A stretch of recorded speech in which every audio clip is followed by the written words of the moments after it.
육군, 공군, 해군까지 모두 다 힘을 합쳐서 인천 상륙작전을 성공할 수 있도록 도와줬던 우리 군인들.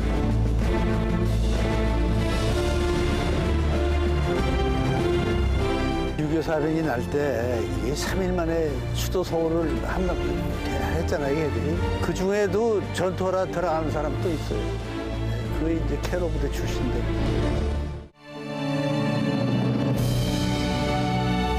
이걸 알아야 돼요.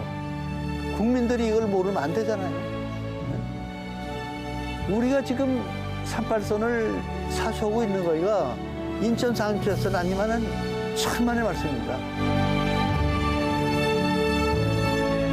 우리가 지금 이 전쟁, 6.25 같은 전쟁이 또 일어나면 안 돼요. 이 젊은 세대들이 정말 6.25를 잘 기억해서 전쟁이 없어야 돼요. 여러분 안녕하십니까? 경기 인천 지역의 주요 현안을 집중 분석하는 인사이드 경인입니다. 지난 1950년 9월 15일 0시 연합군이 인천에 상륙했습니다. 그리고 2주 만에 서울을 수복합니다. 성공확률 5,000분의 1, 불가능에 가까웠던 상륙작전을 성공으로 이끈 건 누가 뭐래도 메가더 장군의 지도력과 결단에 있었습니다. 하지만 작전 성공에는 한국인들의 영웅적인 헌신과 분투도 큰 역할을 했다고 합니다. 또 작전 성공의 그림자, 즉 희생도 있었지요. 오늘 인사이드 경인에서는 인천 상륙작전의 숨겨진 영웅들과 희생에 대해서 이야기해보고자 합니다. 오늘 논의를 위해 두 분 패널 모셨습니다. 먼저 국방부 군사편찬연구소의 이상호 선임연구원 자리하셨습니다. 예, 네, 안녕하십니까? 네, 청운대학교 중국학과의 임종화 교수님도 함께했습니다. 예, 반갑습니다. 예, 임종화입니다. 좋은 말씀 부탁드리겠습니다. 먼저 이 박사님, 먼저 메가더와 한국전쟁이라는 저서도 있으시고 많이 하시는데 메가더 전국 한국에 처음 온 건 언제입니까? 네, 6월 25일 전쟁이 발발하고 나서 4일이 지난 29일에 수원 비행장으로 처음 들어옵니다. 수원 비행장에 들어와서 부하들을 이끌고 전방에 나가보게 되는데 거기가 바로 이제 한강변이죠. 지금은 이제 영등포 지구인데요. 그러니까 한강 이나. 예, 그렇습니다. 그때 한강을 중심으로 예. 전투가 벌어질 예. 때였으니까. 이제 거기에 가서 자기가 이 전쟁을 어떻게 이끌 것인가라고 하는 구상을 처음 구상을 해냈다고 본인 회고록에 적혀 있는데. 그럼 거기서 이제 메가더 장군이 상륙 작전을 거기서 기획을 합니까? 예. 처음 오자마자? 예. 그러니까 메가더가 2차 세계대전 때 일본군을 상대로 5년 동안 전쟁을 했을 때 가장 유명한 전법이 아일랜드 호핑입니다. 그게 섬 건너뛰기 작전이라고 하는 것인데 일종의 이제 상륙 작전이죠. 그러니까 본인이 늘 즐겨 해왔던 전세를 바꾸는 전법. 이게 이제 상륙 작전인데요. 그러니까 한강변에 도착했을 때 자기가 이 전세를 어떻게 뒤집을 수 있는가를 구상했을 때 바로 그 인천 상륙작전의 구상이 생겼고 이것이 나중에 7월 한 22일경 시행하려고 했다가 당시 이제 전선 상황이 안 좋아서 7월 10일 날 공식적으로 포기한 것으로 되어 있습니다. 아, 그렇군요. 그러니까 애초에 원래 구상은 있었다. 처음부터. 네. 근데 그 구상을 실행하지 못했다. 네. 좌절됐다. 첫 번째 구상. 이렇게 좌절됐던 게 이 교수님 어떻습니까? 임 교수님? 그 당시 전황이 안 좋고 예. 뭐 그랬기 때문이겠죠. 네, 그게 그 당시에는 이제 낙동강 방어선을 빼놓고 부산뿐만이 아니라 거의 남한의 전 지역이 이제 북한군 손에 넘어가 있었기 때문에 이 상황을 타개를 하려면 가장 좋은 게 어느 지역이었느냐. 그리고 이 인천 상륙 작전이라고 하는 것을 어떤 좀 이렇게 메가더 같은 경우에는 이것을 어떤 카운터 어택, 기습의 어떤 방점을 찍은 형태의 전투로 인식을 했었기 때문에 그 펜타곤에서 이런 것들, 그 당시 미국 입장에서 펜타곤에서 그것을 허용하기가 굉장히 힘들었다라고 하는 게 이제 사실 정설이고. 그러면은 예. 그 펜타곤에서는 부정적이었을 정도로 인천이라는 지역에 있어서 약간 논란이 있었는데 왜 메가더는 인천이 했었던 게 우선 부산이라고 하는 거. 그러니까 우리 이제 그 박사님께서도 설명을 해주셨는데 그 수원 공군 비행장에서 딱 왔을 때 이 한국 전황을 보니까 이 그 뒤에 이제 여러 가지 이제 보고를 받는 것을 결과로 이제 종합을 해보면 북한군의 보급선이 대전을 통한 낙동강까지의 보급선이 상당히 길어졌구나라고 하는 것을 인식을 하게 됩니다. 그래서 그 북한군 같은 경우도 이제 전쟁을 해서 포위를 하고 있는 상황이었음에도 불구하고 보급의 문제라고 하는 게 분명히 있었는데 인천을 끊어버리면 이제 모든 전쟁은 여기서 예. 불량이거든요. 예, 보급선을 끊는 게 제일 보급이고 서플라이 중요한. 체인이고 그 어떤 그 보급, 그러니까 전투 인력이라고 하는 게 얼마만큼 현장에서 그 흐름을 끊어지 않고 자기네들의 이 병참을 활용을 할 수 있느냐라고 하는 게 전쟁 승리의 가장 큰 관건인 것 같습니다. 그러니까 인천에 이런 장점이 있음에도 불구하고 그 펜타곤에서도 좀 부정적이었고 또 작전 확률, 성공 확률을 그렇게 높지 않게 본 거는 아무래도 인천이 지금 지형이 상륙작전에 좀 적합치 않다 이런 요소였겠죠. 그렇습니다. 그래서 그 미 합동참모본부에서는 평택의 포승면을 갖다가 대안으로 제시한 적도 있었는데, 아, 평택이요? 예. 그럼에도 불구하고 이제 메가더가 인천을 갖다가 고수하는 이유는, 물론 이제 그 지리적으로 인천이 불리한 요소를 모두 다 갖고 있습니다. 우선 서해로부터 인천으로 접근하는 그 해로가 굉장히 취약합니다. 우선 그 암초가 많고요. 작은 섬들이 너무 많습니다. 길도 좁죠. 예, 수로라고 그렇습니다. 할 수 있지만 그러니까 이게 동서수로가 굉장히 좁고 그것이 이제 8미터에서 만나고 수로가 이제 하나로 좁혀지는데 그러니까 배 하나만 난파되면 나머지는 다 통과하지 못할 그렇습니다. 정도로 좁아지고. 이게 이제 비어수로인데요. 그리고 또한 이게 인천 앞바다의 조수간만의 차는 세계에서 두 번째로 그 심한 지역입니다.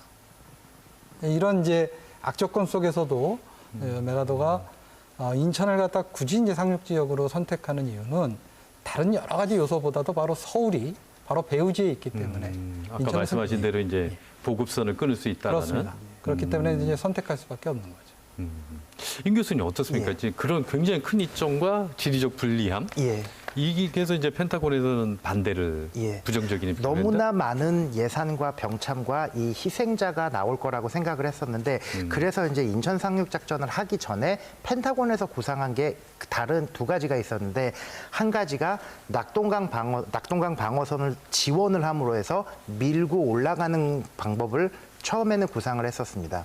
그런데 여기에서 이제 통계를 보니까 10만 명에 가까운 유엔군의 희생자가 나올 거다라고 하는 게 그 당시 물론 이런 전투 기록이나 어떤 이런 작전 계획은 좀 이렇게 희생자를 최대치로 잡을 때가 있기는 하는데 10만 명이라고 하는 굉장히 예산이나 어떤 그런 병참이나 인력들의 희생을 각오를 해야 된다라고 하는 게 펜타곤의 결론이었는데 그러니까 이게 정면 승부니까 그렇죠. 아무래도 적이 올라가는 적도 거였어요. 방어선을 최대한 집중해 있는 곳을 뚫고 올라가려면 예. 아무래도 희생자도 양쪽에 많고 그렇죠. 그럴 수밖에 없었다. 그런데 인천을 딱 허리를 끊어버리게 되면 우선 북한에서 내려오는 그 어떤 그 소비에트와 중국의 어떤 그 서플라이 체인 그 병참 기지라고 하는 게 사실상 막히게 되고 그러면은 심리적으로 엄청나게 타격을 많이 주는 칼폰 클라우제비치가 가장 얘기했었던 것 중에 하나가 전투의 승리는 상대방의 동맹을 끊는 것 그리고 또 하나가 지휘부를 제거를 하라고 하는 그런 아주 전쟁의 아주 기본 교리가 있지 않습니까? 네. 그런데 인천을 하는 것은 사실상 인천 상륙작전이라고 하는 건 좀 길게 보자면 수도를 얼마만큼 빨리 탈환을 하느냐에 방점이 찍혀 있다라고 볼 수가 있겠습니다. 어찌됐든 그래서 이제 상륙 작전이 이제 결행이 됐는데 작전명이 크로마이트 작전이에요. 이게 무슨 의미를 가진 용어입니까? 크로마이트의 사전적 의미는 크롬 철강입니다. 그냥 철광이요? 예.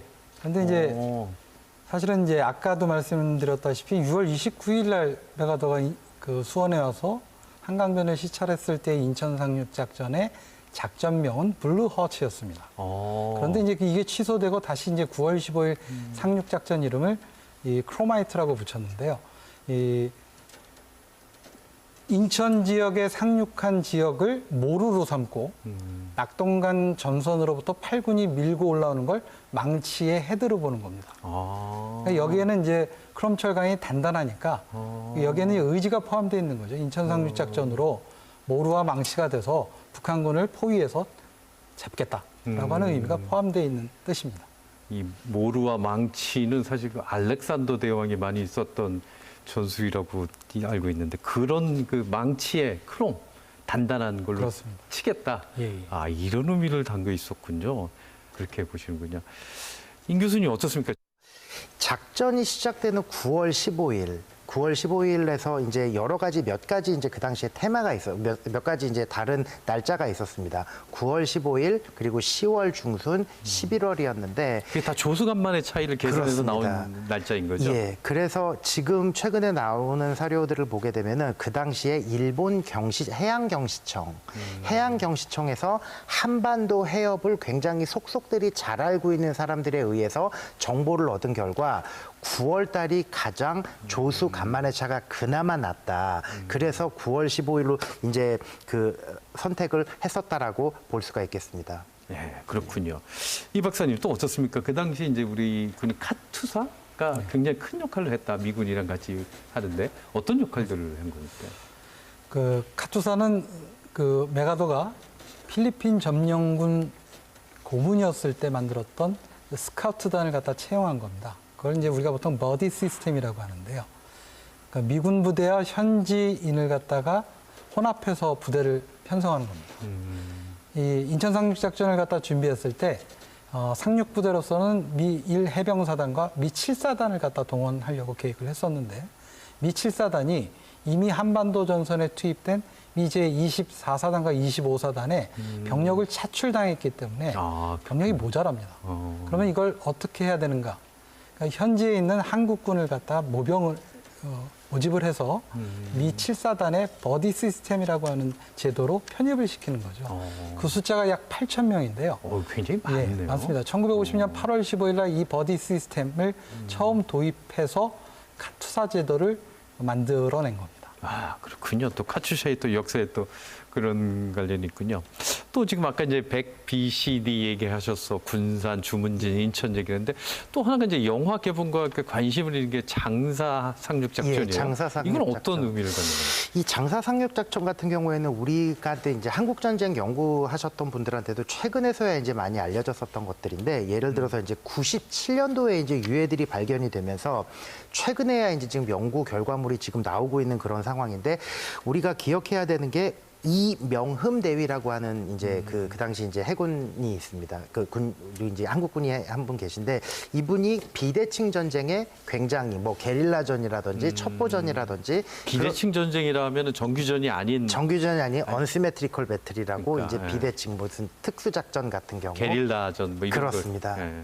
그것에 익숙했던 분이 한 분 계신데 이분들이 학도병이 이분을 통해서 그 당시 우리나라 지도부가 학도병을 참전을 시킨다라고 하는 건 유엔 상황이라고 하는 거, 유엔 어떤 그 국가들에게 참전 국가들에게 한국도 굉장히 이런 어린 학도병들도 참여를 하는 정도로 전쟁의 의지를 보여줬다라고 얘기를 할 수가 있겠습니다. 그래서 사실상 한국 전쟁이 터지자마자 이 한국 전쟁이라고 하는 건 자칫하다가는 내전으로 국제사회에 치부될 위험성이 있었거든요. 근데 그 당시에 우리나라 한국 지도부에서 요 전쟁이라고 하는 건 이것은 사실상 냉전의 시발점을 알리는 정말 커다란 국제대전이다라고 하는 여론을 만들었는데 그 여론이 학도병들도 참전을 하고 그 학도병들이 근근히 굉장히 많은 그런 이제 전투의 성과를 나는데 특히 장사리 같은 경우에는 이제 조금 이제 논란의 요지가 있기는 합니다. 요소가 있기는 합니다.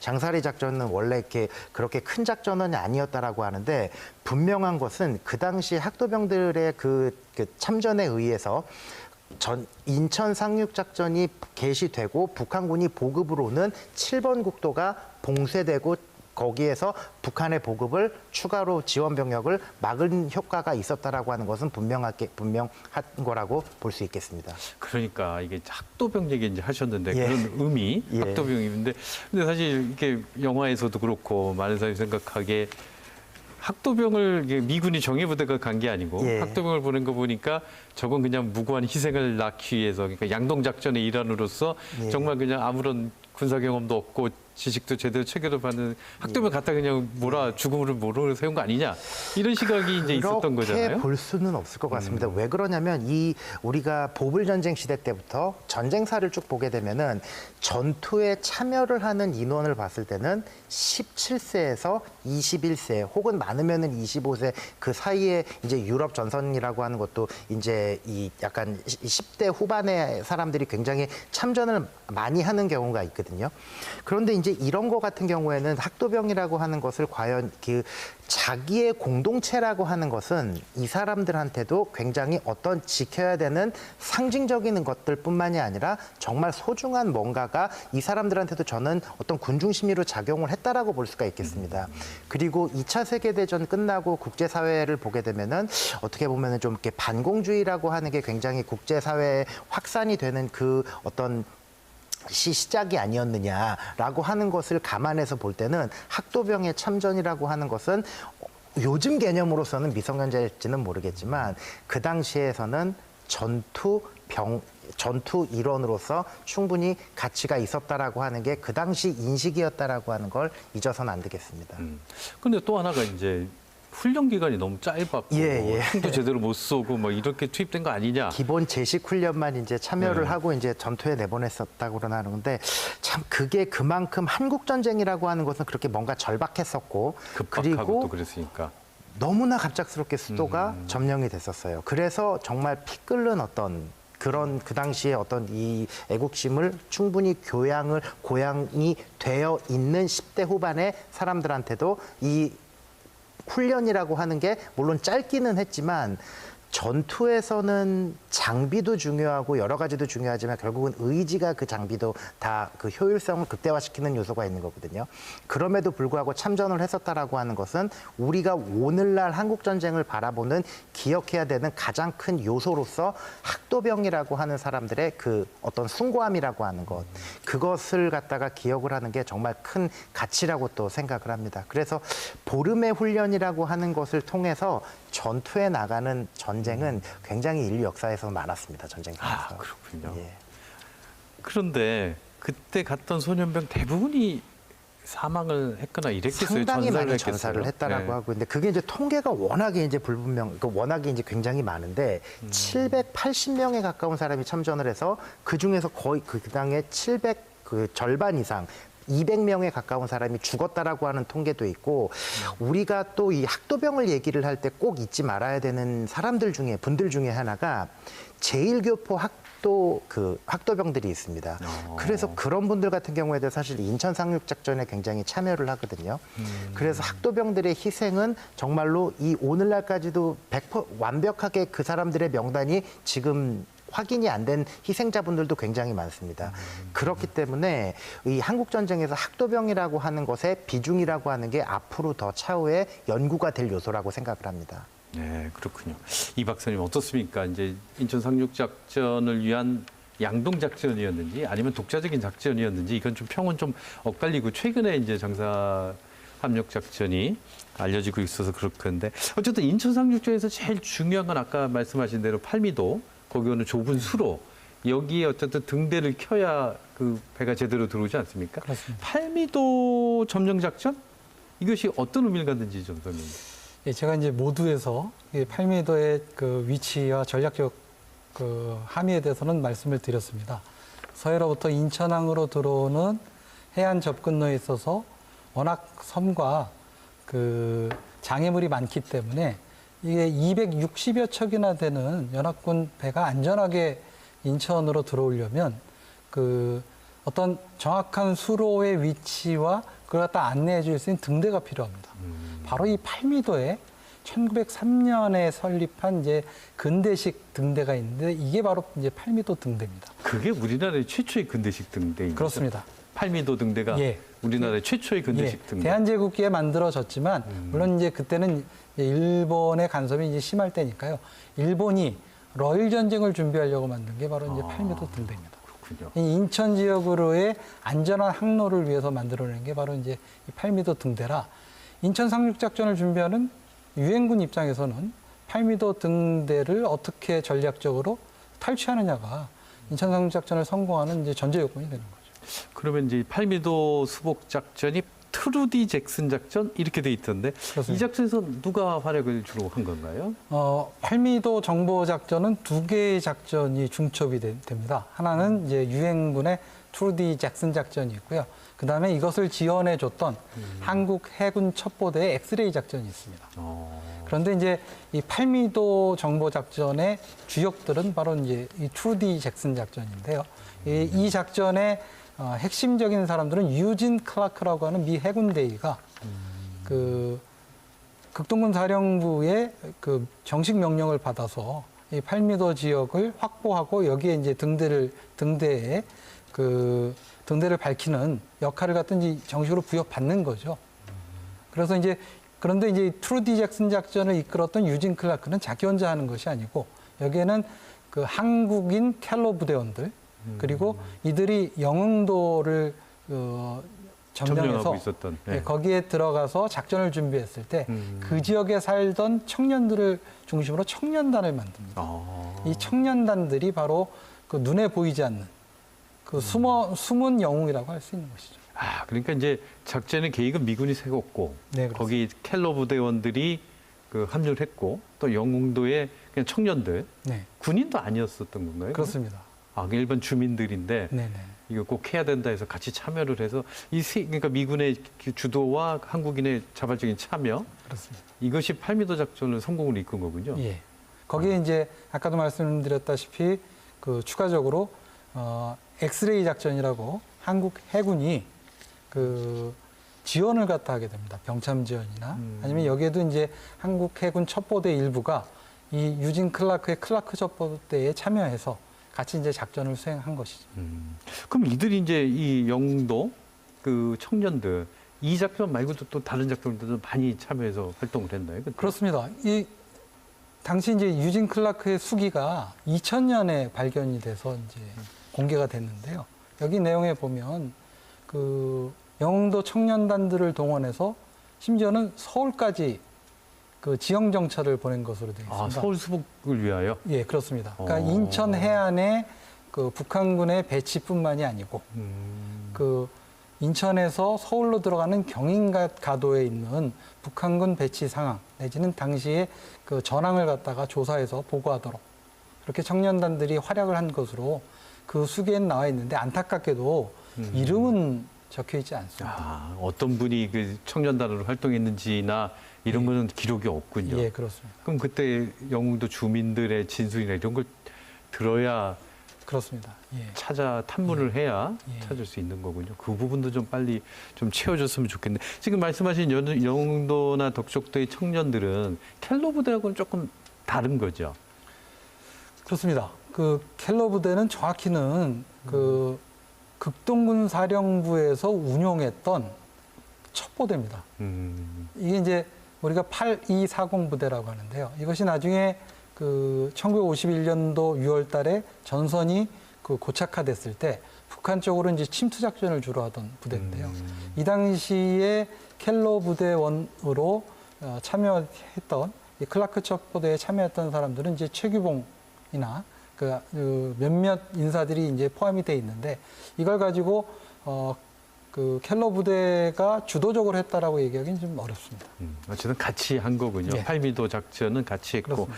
어쨌든 켈러 부대도 뭐 그 섬의 일부를 좀 점령을 하고 있으면서 그 후방 지원을 한다가 많은 역할을 한 것 같은데 켈러 부대가 어떤 부대인지 한번 임 교수님이 좀 설명을 좀 해주시죠. 켈로 부대 같은 경우에는 이제 군번도 이 사람들이 실질적으로 받지 못했다라고 하는 게 이제 군번도 없이 이제 전투에 참여했던 물론 기록에는 이제 그 어떤 이 보안상의 어떤 기밀 유지로 자기네들끼리 기본 이름은 다 가지고는 있지만 군번이 공식적으로 이 덕택이라고 하는 게 지급이 되지는 않았었거든요. 근데 켈로 부대라고 하는 것은 이제 정체성을 조금 보게 되면은 이북 출신의 거의 대부분이 이북 출신의 어떤 전투병들로 구성이 되어 있습니다. 그래서 북한 지역에서 이제 한국 전쟁이, 그러니까 2차 세계 대전이 끝나고 이제 정부가 수립이 되고 이제 숙청 과정에서 이제 내려왔던 거의 대부분의 사람들 중에 혹시 양호단이라고 하는 우리 건국 초기 청년운동사에 굉장히 중요한 역할을 하는 그 양호단이라고 하는 사람들이 있는데, 거기에서 상당 부분 많이 켈로 부대원들을 차출을 해서 그 앞에서 우리 박사님이 설명을 해주셨지만, 휴전이 있는 과정에서 북한 지역으로 비대칭 전쟁을 하러 상당히 많이 왔다 갔다 하는 그런 사람들이 이 켈로 부대라고 볼 수가 있겠습니다. 그런데 이 켈로 부대원들 중에 못 돌아오신 분들도 굉장히 많이 있죠. 그러니까 그만큼 희생이 컸었고, 건국 초기 이제 대한민국의 어떤 이 전쟁사에서는 아주 중요한, 다시 우리가 좀 고증을 해야 되는 그런 의미 있는 부대라고 할 수 있겠습니다.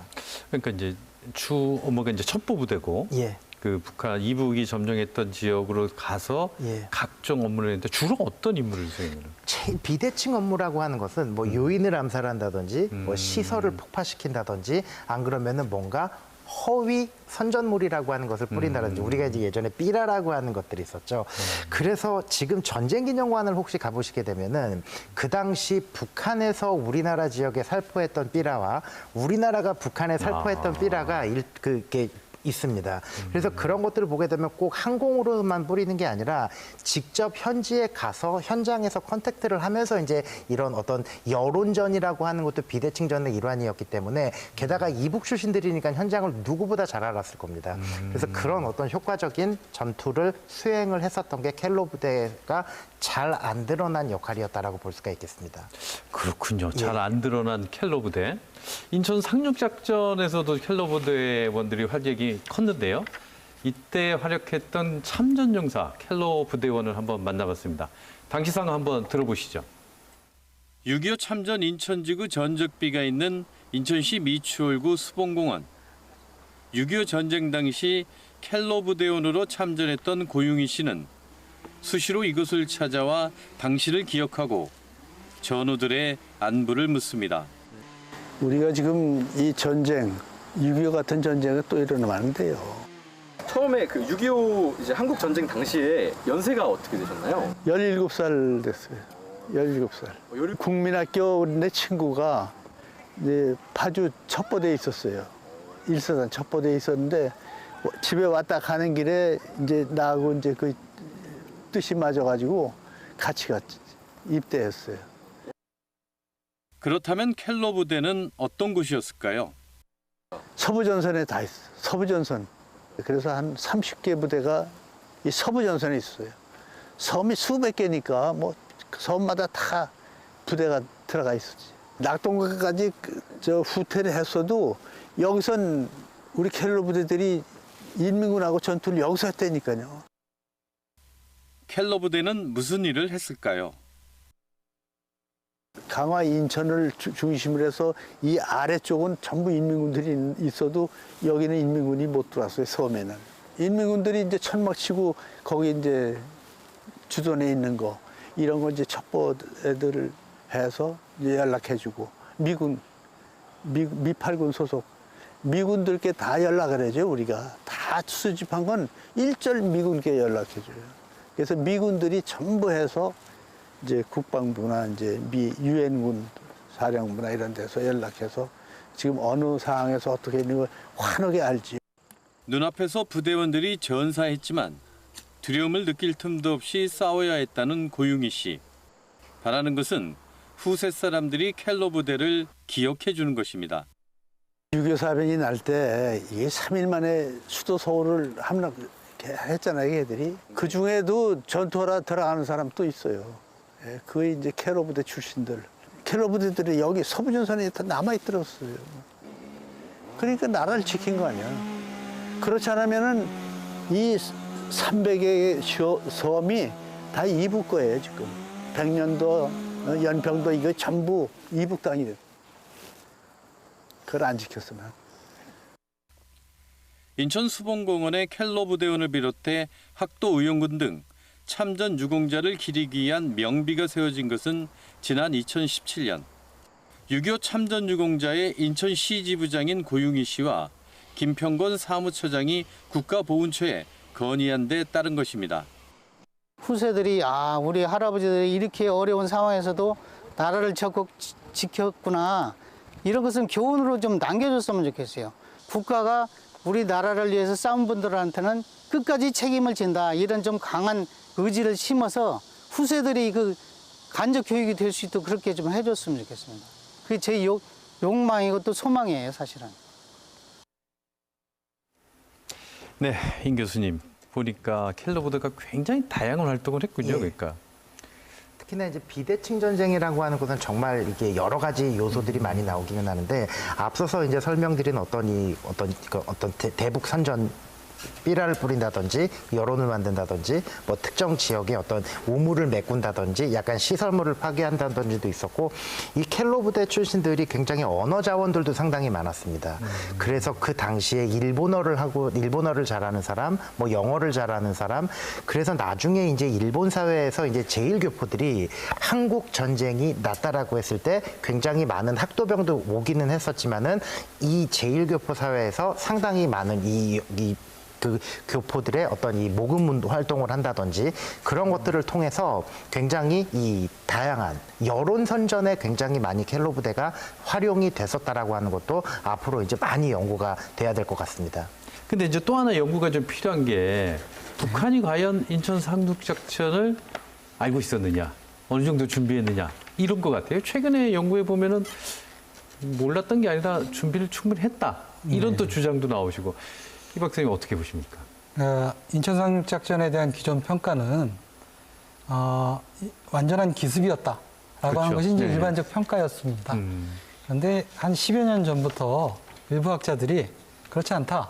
북한이 그렇죠. 인천 상륙작전을 이미 예견하고 있었다. 근데 북한의 공식 정사에 의하면 김일성이 이미 예견하고 있었는데 당시 경기도 지역의 인민위원장이었던 리승엽 도당이 제대로 막지 못해서 인천 상륙작전을 허용한 것이다라고 하는 그렇게 이제 현재 공식 정서를 조작하고 있습니다. 한편 이제 그걸 근거로 해서 인천 상륙작전이 기습이 아니다라고 주장하는 일부 세력이 있고요. 또 하나는 이 중국 측 사료를 가지고 주장하는 사람입니다.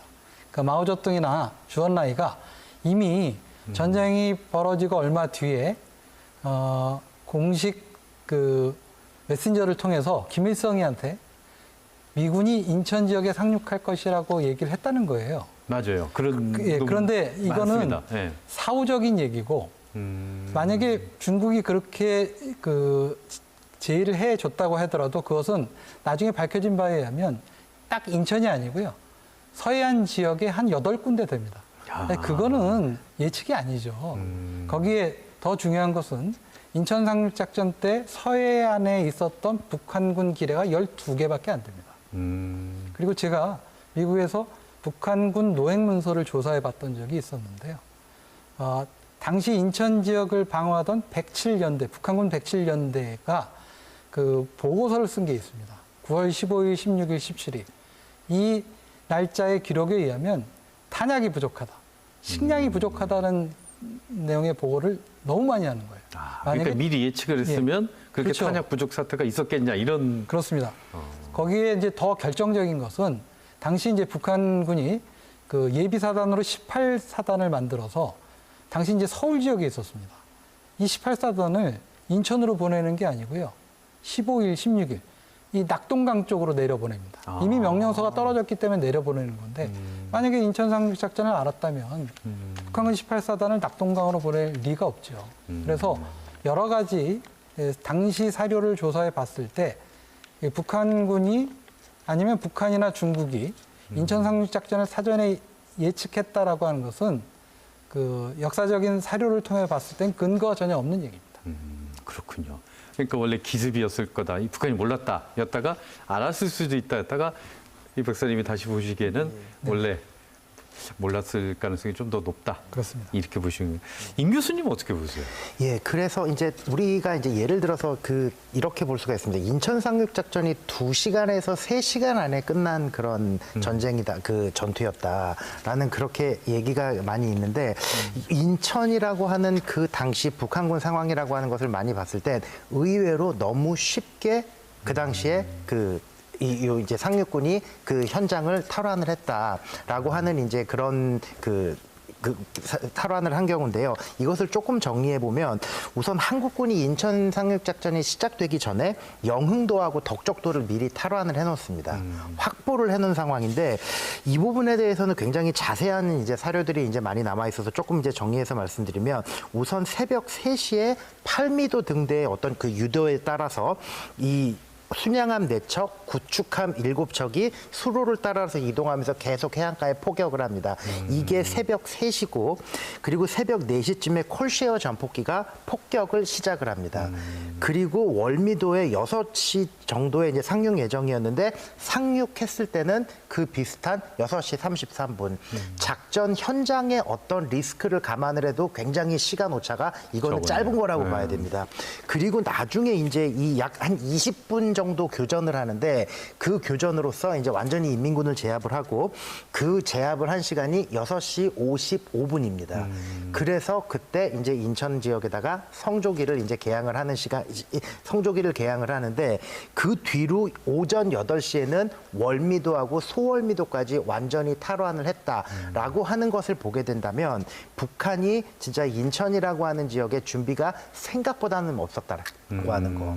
그리고 인천 지역이라고 하는 것을 그 메가더가 이 허리를 끊는 작전이라고 하는 건 아무리 이 다양한 시각에서 봐도 굉장히 좋은 훌륭한 전략이었다라고 볼 수 있습니다. 그러니까 이제 북한은 잘 인지를 못했다 이런 거고 메가더 장군이나 연합군은 충분한 준비를 했다. 근데 아까 말씀하시기 이 박사님 말씀이 5년 전부터 구상을 했을 정도로 이게 충분히 준비가 됐다 이런 거죠, 그러니까. 그렇습니다. 우리가 지금 간과하는 것 중에 하나는 1945년 9월 8일 미군이 인천 지역으로 들어와서 일본의 무장해제를 담당할 때 이때 이제 오키나와에서 미 제24군단이 들어오거든요. 이때도 컴배트 랜딩이었습니다. 즉 전투 상륙이었습니다. 그러니까 그리고 일본이 전쟁에서 항복하고 나서 우리가 독립을 할 때 네. 미군이 들어올 때도 인천 상륙이었다. 그렇습니다. 예. 예. 코스가 비슷했나요? 그렇습니다. 거의 똑같고요. 그거보다 더 중요한 건 이제 1945년 9월 8일 들어오기 전에 1944년에 미군이 일본과 한반도를 점령할 계획과 아니면 침공해서 점령할 계획을 세워요. 그게 이제 올림픽 작전이라고 하는 것, 컴퍼스 작전이라고 하는 것들이 있는데 거기에 보면 44년도부터 서울 인천 지역에 항공 정찰을 끊임없이 합니다. 그래서 인천 지역을 어떻게 상륙해야 될 것인가를 이미 44년도에 연구 작전 계획서에 있어요. 그러니까 메가더 장군은 1950년 9월 15일에 갑자기 생각해낸 것이 아니고요. 이미 5년 전, 6년 전에 이 일본과 아시아 태평양 전쟁을 전개했을 때 인천 지역에 상륙할 계획을 이미 구성했던 거고요. 그걸 이제 5, 6년 뒤에 다시 꺼내서 확인을 한 거죠.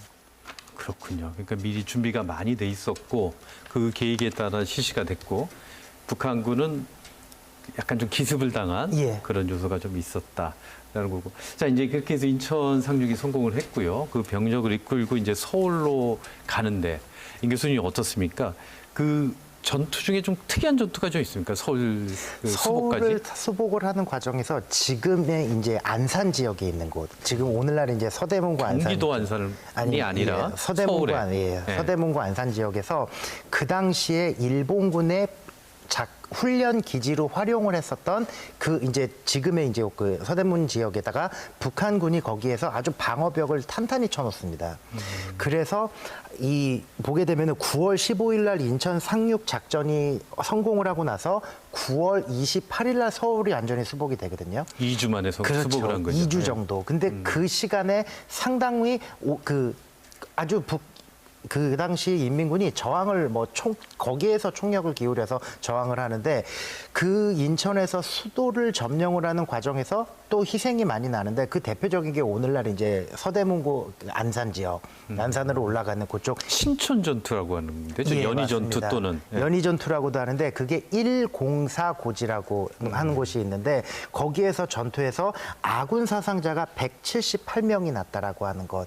이거는 굉장히 예상하지 못했던 했던 전투였는데 그 뒤로도 이제 사실 서대문을 점령을 하고 나면 경복궁까지는 뭐 정말 가까운 그 거리거든요. 그 당시 이제 중앙청이라고 불렀던, 지금은 이제 해체가 됐지만 거기에서 제일 중요했었던 전투가 104 전투가 대표적으로 서울을 수복을 하는 그 전투라고 볼 수가 있습니다. 그럼 그 전투에서 한국군이 활약을 예, 한국군도 많이 지금 한국군도 같이 이제 활약을 했었고, 미 해병대가 이제 세 곳에서 동시에 이제 그 미 해병대가 1사단을 자기네들의 어떤 이 소위 그라운드 배틀을 하는 데에 있어서 가장 큰 어떤 자랑거리로 삼고 항상 이렇게 전진 배치를 시키는데, 그 1사단과 우리 이제 대한민국 해병대들이 같이 동시에 협공을 해서 그 104 고지를 점령을 했었는데 1만 명이 넘는 인민군을 그 당시에 이제 제가 사살을 당했는데 아군 측은 178명 정도의 사상자가 났다라고 하는 것을 보면은 이제 이 수도를 탈환을 하는 데 중요한 전투를 승리로 이끌었다라고 볼 수 있습니다. 예, 그렇군요. 예, 이 박사님 어떻습니까? 한국군이 서울 수복하는데 역할 굉장히 좀 많이 했다고 하는데 어떤 역할들이 주로 있었습니까? 예, 그렇습니다. 지금 그 임 교수님이 말씀하셨듯이 그 서울 수복 작전은 크게 이제 두 방향에서 이루어집니다. 아, 그럼 인천에서 온 방향과 또 다른 방향이 있었습니까? 그렇습니다. 그 인천 지역에서 지금 행주대교를 건너가지고 그 서북 지역으로, 서울의 서부 지역으로 들어온, 즉 연희고지 쪽으로 들어오는 것이 이제 미 제1해병사단인데, 여기에 이제 한국 해병대가 각 미 해병 연대에 대대가 한 개씩 배속이 돼서 이제 참전을 했고요. 또 하나는 이 영등포 지역으로 해서 서빙고 쪽으로 넘어가는 미 제7사단에 한국, 즉 우리나라 국군 제17연대가 그 참여를 해서 한강을 건너가지고 남산을 거쳐서 그다음에 미아리 쪽으로 진격을 합니다. 주로 이제 한국 해병대나 한국군이 했던 주요 역할은 당연히 이제 그 지역을 가장 잘 알고 있기 때문에, 그렇죠. 서울 지역의 소탕 작전을 한국 해병대와 한국 국군 제17연대가 주로 담당을 하게 되는 것이죠. 아, 그렇군요. 어쨌든 9월 28일 서울 탈환이 이루어지고 또 경복궁 자리에 태극기가 개양되는데요. 이런 인천 상륙작전의 모든 과정을 볼 수 있는 인천 상륙작전 기념관이 있는데요. 함께 가보시죠. 인천 상륙작전 기념관은 지난 1984년 인천시와 시민성금으로 마련된 곳입니다. 2003년에는 국가현충시설로 지정받았습니다. 이곳 야외 전시장에는 6.25 전쟁 당시 실제 사용했던 무기들이 전시돼 있습니다. 육해 공군으로부터 실제로 상륙작전 당시 임무를 수행한 장비들을 제공받았다고 합니다. 좁고 가파른 중앙계단 위에 우뚝 서 있는 것이 자유수호의 탑입니다. 대한민국 국기를 비롯해 6.25 전쟁 당시 유엔군으로 파병한 동맹국들의 국기도 보입니다. 야외 전시장을 지나면 실내 전시관이 나옵니다. 인천 상륙작전의 계획부터 시행까지 작전의 전 과정을 만나볼 수 있습니다. 당시 육군, 공군, 해군까지 모두 다 힘을 합쳐서 인천 상륙작전을 성공할 수 있도록 도와줬던 우리 군인들을 여기 이렇게 전시를 해놨고요. 전쟁 당시에 사용되었던 박격포라든가 기관총 같은 것들을 갖다가 전시해 놨습니다. 6.25 전쟁 당시 우리 국군들이 사용한 용품을 보니 가슴이 뭉클해지는데요. 저 철모를 쓰고 총칼을 차고 수류탄을 던졌던 군인은 당시 몇 살이었을까요? 전시장 2층으로 올라가면 인천 상륙작전 당시 모습을 그대로 재현한 디오라마가 있습니다. 보시는 바와 같이 인천 앞바다를 갖다가 디오드라마로 해서 설치를 해놓은 곳입니다. 그래서 인천 상륙작전이 3단계로 상륙하는 그것을 갖다가 여기에 표현을 해놨죠. 그래서 월미도가 보이시죠? 이것이 상륙 돌격부대가 시작되었던 그린비치가 되겠고요. 두 번째 상륙이 진행되었던 곳이 바로 지금 북성포구 인천역이 있는 곳으로 바로 2차 상륙이 되었습니다. 그 다음 그게 같이 지금 대응 곳이 낙섬이라고 하는 바로 레드비치, 이렇게 3단계로 상륙이 단행되었음을 보여주는 곳입니다. 기념관에는 당시 사용된 물건뿐 아니라 인천 상륙작전에 대한 기록을 사진과 영상으로 전시해 두었는데요. 감상해 보시죠.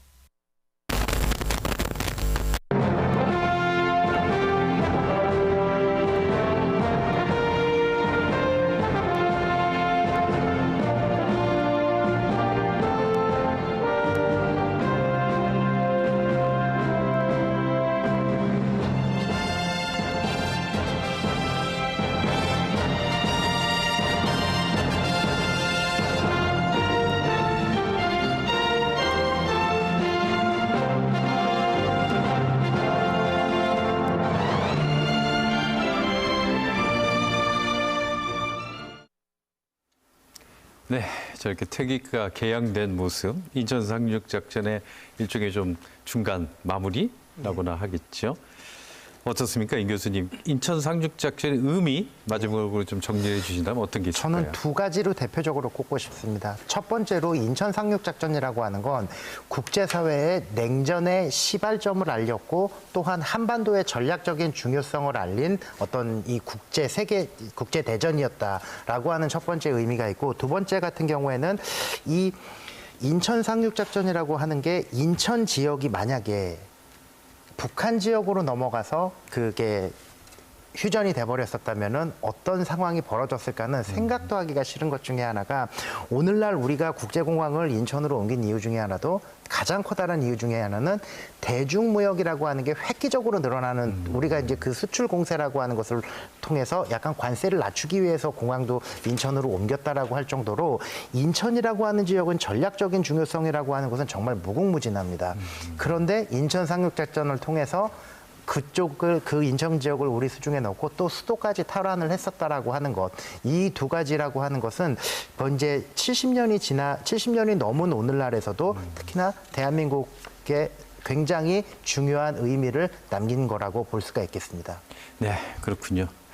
이 박사님은 어떻습니까? 인천 상륙작전의 의미를 좀 정리해 주신다면? 예, 무엇보다도 인천 상륙작전이 갖는 전사적 의미가 있습니다.